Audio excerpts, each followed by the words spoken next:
Vamos resolver essa questão de matemática do Enem 2023 PPL que diz o seguinte: um reservatório que abastece uma região urbana está com uma quantidade V de água. Previsões meteorológicas indicam que a região passará por uma escassez de chuva e, por isso, as autoridades locais determinaram a realização de várias medições do volume de água nesse reservatório para efeito de monitoramento. A primeira medição indicou que o volume de água reduziu-se à metade. A segunda indicou a retirada da terça parte do que restou. A terceira, a retirada da quarta parte do que restou. A quarta, a retirada da quinta parte do que restou e assim sucessivamente nas demais medições, mantendo o seguinte padrão de retirada. Na n ª medição, a retirada da n+1ª parte do que restou. Considere que não houve reabastecimento de água no reservatório no período em que foram feitas as medições. Mantendo esse padrão de retirada, as quantidades de água restantes no reservatório referentes às 7ª, 8ª e 9ª medições são iguais a, respectivamente. Então veja só, quando a gente começar a responder essa questão, você vai perceber que um padrão vai começar a se formar aqui. Então é o seguinte, em relação à primeira medição, tá? Em relação à primeira medição, a gente viu que o volume de água reduziu-se à metade. No caso, na primeira medição, vou anotando aqui, nós temos 1/2 de V, que é a metade de V, tá? Aí vamos para a segunda medição. É o seguinte, a segunda indicou a retirada da terça parte do que restou. Para que você entenda o que aconteceu aqui. Lá no reservatório, nós tínhamos uma quantidade 1/2 de V, tá? A metade do reservatório estava com água. Daí é o seguinte, se a segunda medição indicou a retirada da terça parte do que restou, nós podemos pegar essa quantidade de água que estava no reservatório e dividi-la em 3 partes, tá certo? Vou indicar aqui pelos 3 tracinhos. Daí é o seguinte, se houve a retirada da terça parte do que tinha lá, então é como se uma dessas partes tivessem sido retiradas, ela foi utilizada por alguém, tá certo? Então perceba que sobraram o quê? 2/3 dessa quantidade de água.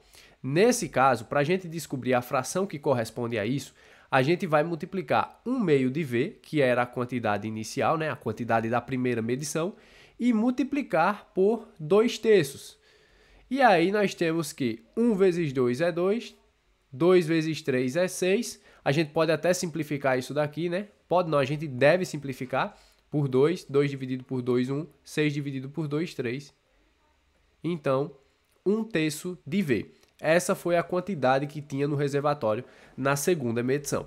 Agora, a terceira, a retirada da quarta parte do que restou. Então, a gente pode observar esse problema da mesma forma. Essa daqui era a quantidade de água no reservatório quando houve a segunda medição. A gente pode dividir ela em 4 partes, tá certo? E aí, se houve a retirada da quarta parte do que restou, isso significa que uma dessas partes foi utilizada. Então perceba que sobraram 3/4 dessa quantidade de água que havia na segunda medição. Então, para a gente descobrir a fração correspondente a isso, nós podemos multiplicar 1/3 de V por 3/4. Podemos até simplificar aqui, ó, cortar esse 3 e esse 3, e aí nós ficamos com 1/4 de V.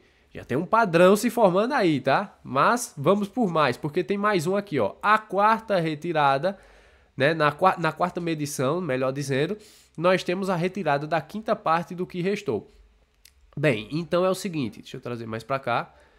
Dessa quantidade aqui que nós temos, nós podemos dividi-la em 5 partes. E aí o que é que houve? A retirada da quinta parte. No caso, uma dessas partes foi retirada. E aí sobraram 4 de 5.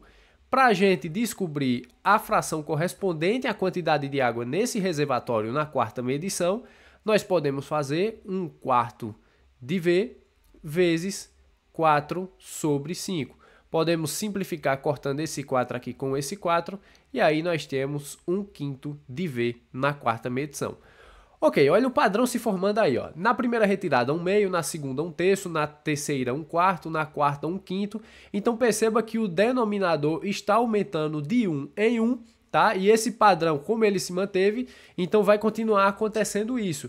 E perceba que o denominador, ele é sempre uma unidade maior do que a quantidade referente à medição, certo? Então é o seguinte, na sétima medição, nós vamos ter 1 sobre 7 mais 1, 8, 1/8 de V. Na oitava medição, nós vamos ter 1 sobre 8 mais 1, 1/9 de V. E, por fim, na nona medição, nós vamos ter 1 sobre 9 mais 1, 10, 1/10 de V. Analisando as alternativas, nós conseguimos perceber que bate com a alternativa E, que é, de fato, a resposta dessa questão.